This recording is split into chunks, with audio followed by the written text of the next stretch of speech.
traveling the world for gold. Some bodies made of plastic and some other things I love. Won't you come along with me? There's no time for rejection. Hold on tight, such a delight. It's Brian's Wrestling Collection. Me. Hey guys, what's up? It's Brian Hardy, and this is another episode of Brian's Wrestling Collection. Today, I'm so excited. People have been asking nonstop, are you going to do an episode on AWA? Are you going to do an episode on AWA? I had to do an episode on AWA because it is one of my favorites. I love Vern Gagne. I love Nick Bockwinkel. I love, the list goes on and on of all the great stars that were awesome in the AWA. So, with that being said, we're going to check out all three rings today. We're going to check out the wood ring. We're going to check out the Battle Royal ring, which is the wood and the cardboard. And we're going to check out the steel cage playset. Missing 3 pieces from the steel cage playset.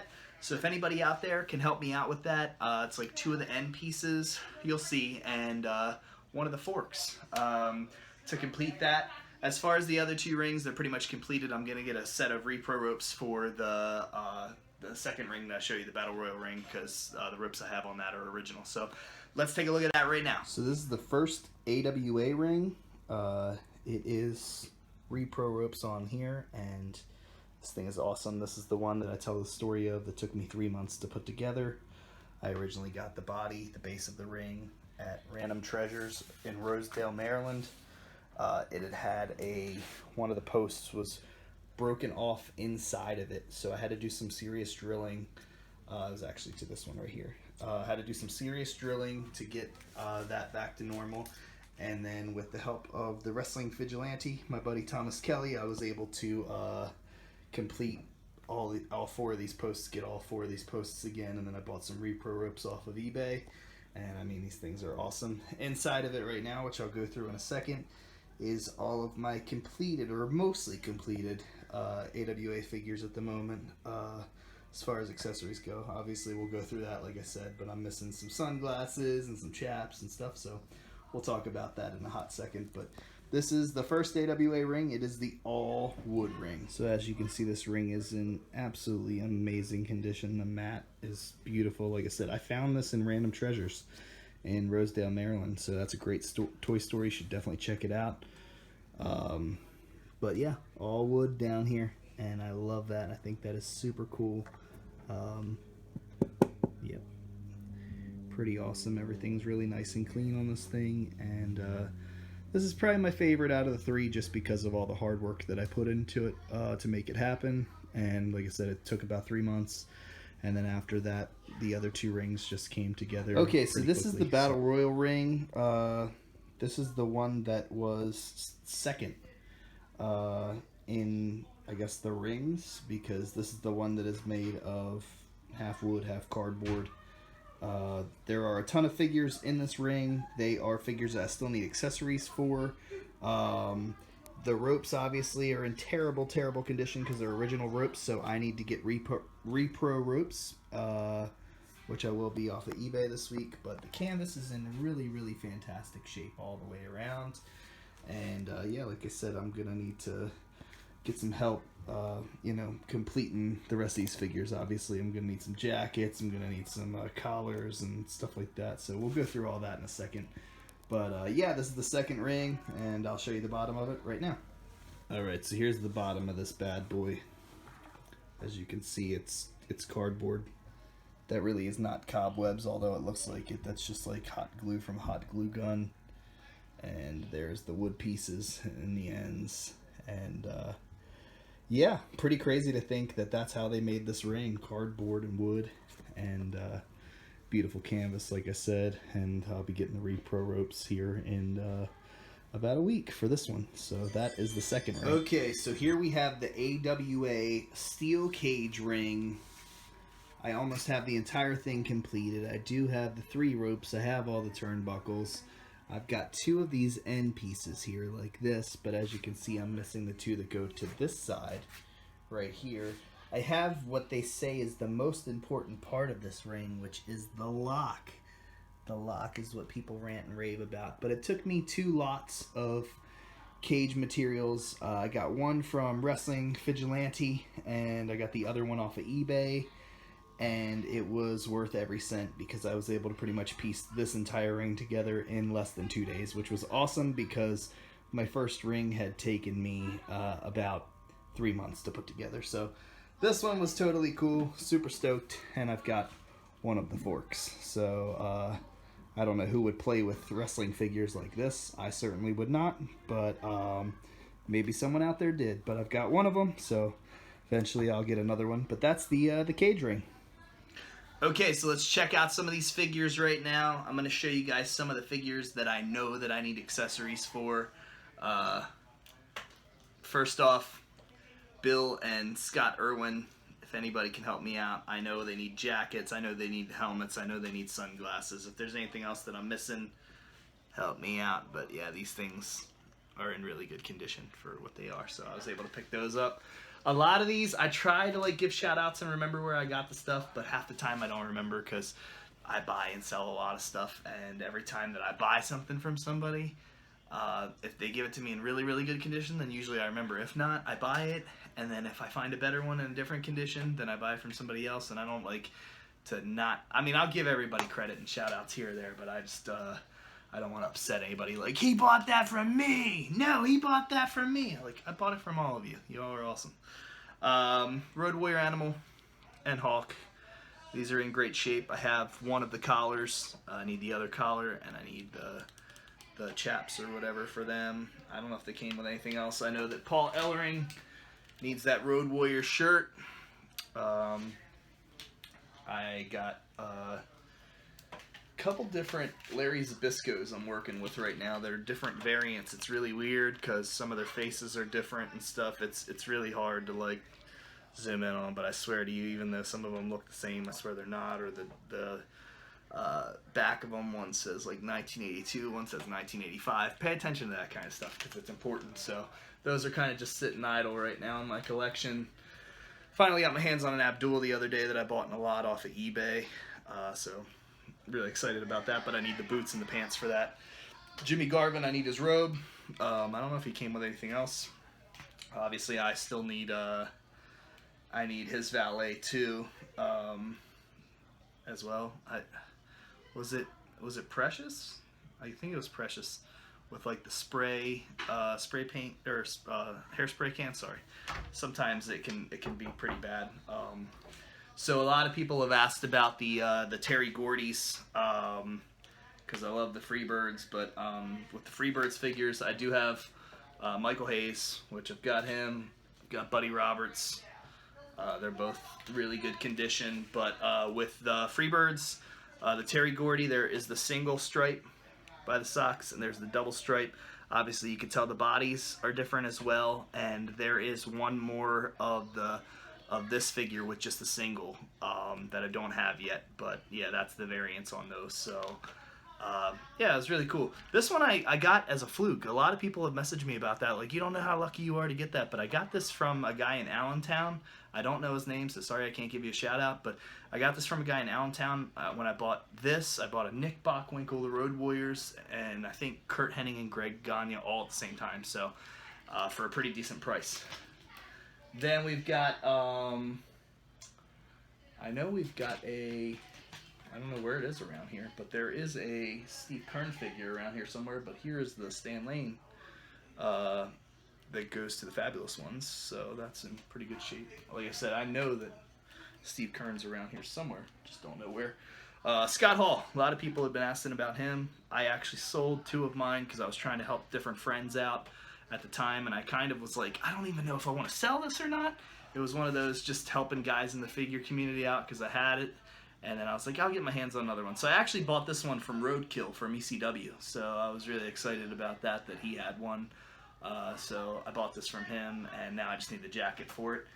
And the bow ties, yeah, that's what I was talking about with those. The bow ties and the suspenders for Steve Kern, Stan Lane. Ric Flair, I need the robe, but we got a pretty good conditioned Flair going on at the moment. So that is the figures that I really, really, really need help with accessories for at the moment. So I found the Steve Kern I was talking about. So there's that.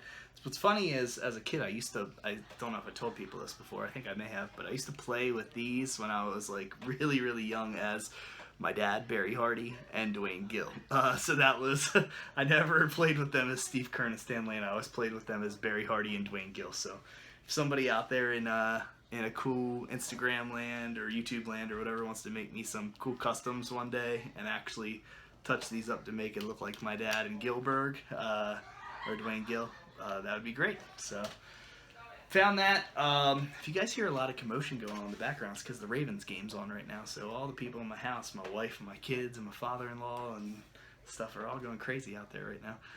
Dick Worley, man, this is pretty awesome. I had this figure when I was 5-6 years old, and I played with it all the time, and then I didn't have it for all these years, and then was able to snag one up on eBay about 2 weeks ago, so it's pretty cool. So Dick Worley, awesome. I know I gotta get the other ref figures.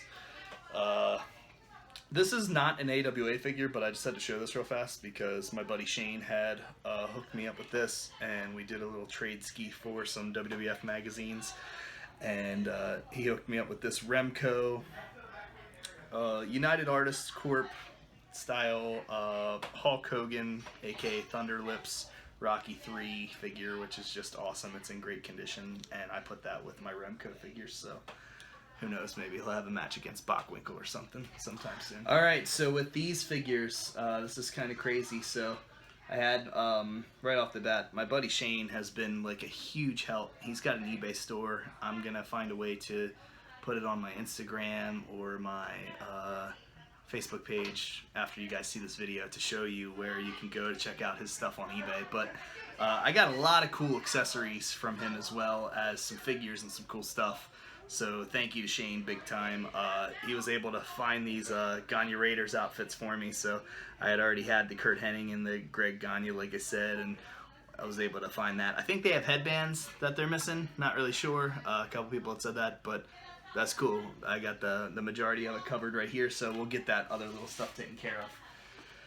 Baron von Raschke, that was pretty cool. The robe. What's wild about Shane, man, is like he didn't even know me, and he had sent me at the time, I think it was this and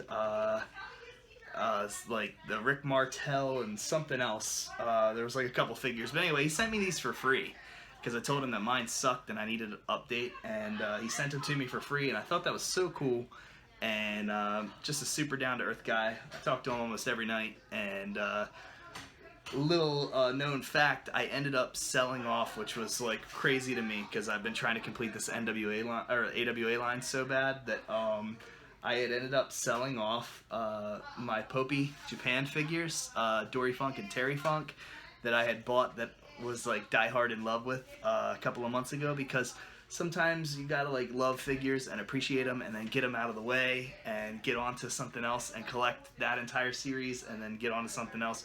So I've almost got the entire AWA series collected, and I'm so happy about it, but in order to do so, I had to let go of Terry and Dory. And then shortly after, I had a friend in Tokyo that had found me a Dory Funk. So I've got a Dory Funk again, and I think, to be completely honest with you, I think I could say on record safely that the only two people in the United States right now that own a Dory Funk Popey figure are me and Shane. So that's really cool. He's got the Terry Funk. He just told me the other day he ordered the Antonio Inoki, and yeah, I'm looking for a Funk at the moment and some other stuff. So, but yeah, it took a lot of blood, sweat, and tears that night, but we both finalized the deal on it, and he owns them now, and like I said, I was able to get my hands on a Dory Funk and have it shipped from Tokyo, and so now we both have Dory Funks, so that's really cool. But yeah, that either way, Shane's just awesome, so for me to be willing to do that, that's got to be a pretty big deal. Shane made this happen for me as well, and Thomas. It was a combination of the two, Marty Jannetty and Shawn Michaels. I don't have the glasses for Marty yet, but this is pretty cool. I was able in the process at the same time to like buy a couple different figs and of Marty and Shawn and sell them to a couple of my buddies who were looking for them as well. And I'll give a shout out to Mid-Atlantic Customs because I helped him because he was really looking for these too. So it was really cool. So they helped me, I helped him. Big 110% awesomeness for the figure community. So yeah, the rockers. Carlos Colon goes with that Abby that I was talking about earlier that I need the pants and the shoes for. But man, I was a huge Carlos Colon fan, still am, and stuff he did for Puerto Rico, man, was off the chain. Plus, his son Carlito is absolutely awesome. One of the nicest guys that I've ever had the pleasure to be in the locker room with. One of my faves, I'll save him for last actually, but one of my, I'll save those two, goodness. The Crusher, Jerry Blackwell and Stan Hansen. I need the bottoms for Stan Hansen and the hat, so if anybody can help me out with that, that would be greatly appreciated. But I really dig those figures. Steve Regal, got him. I just need to get that Jimmy Garvin completed and Precious, and then we're good there. There's another Baron. I kept this one just because, once again, back says 82 on this one. It said 85 on the other one, so I held on to both of them. Just how it is. The eyebrows are different too on the figures. I need the Greg Gagne from the High Flyers because I've got the Gagne's Raiders one, but I do have Jumpin' Jim Brunzell thanks to Shane. He helped me out with this one as well, and that one was pretty mint, so pretty awesome.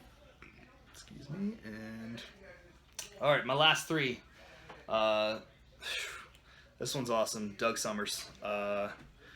I wanted this figure forever. I've owned about 3 or 4 of them now. Got to give a shout out to Roy, who had helped me out with one.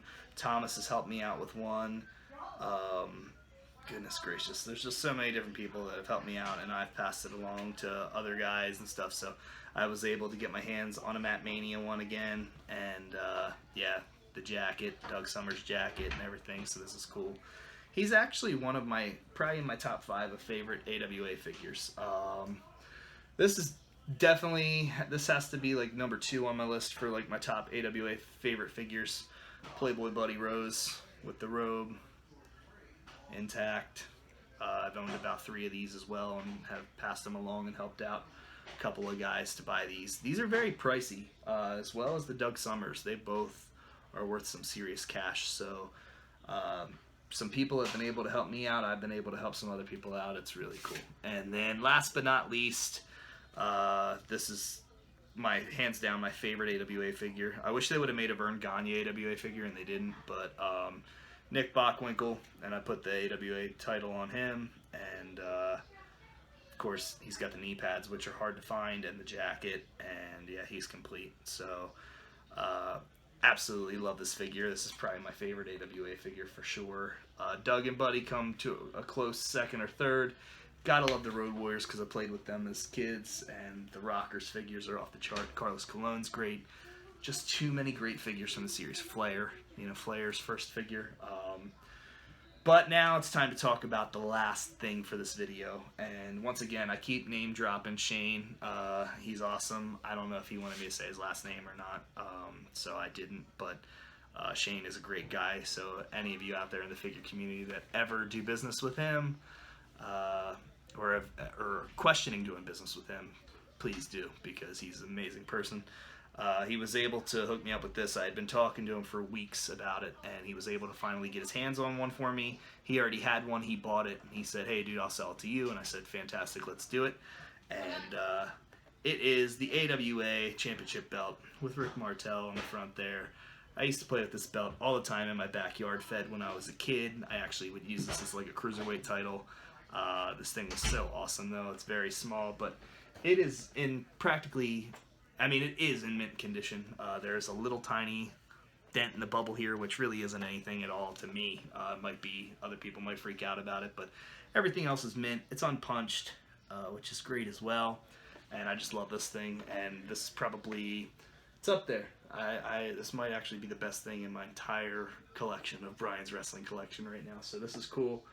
And this completes the episode for AWA. I hope that everybody is having an awesome week. I don't know if you're watching the Ravens game being as loud as my family is out there, but if you're from Baltimore, or if you're just watching football in general.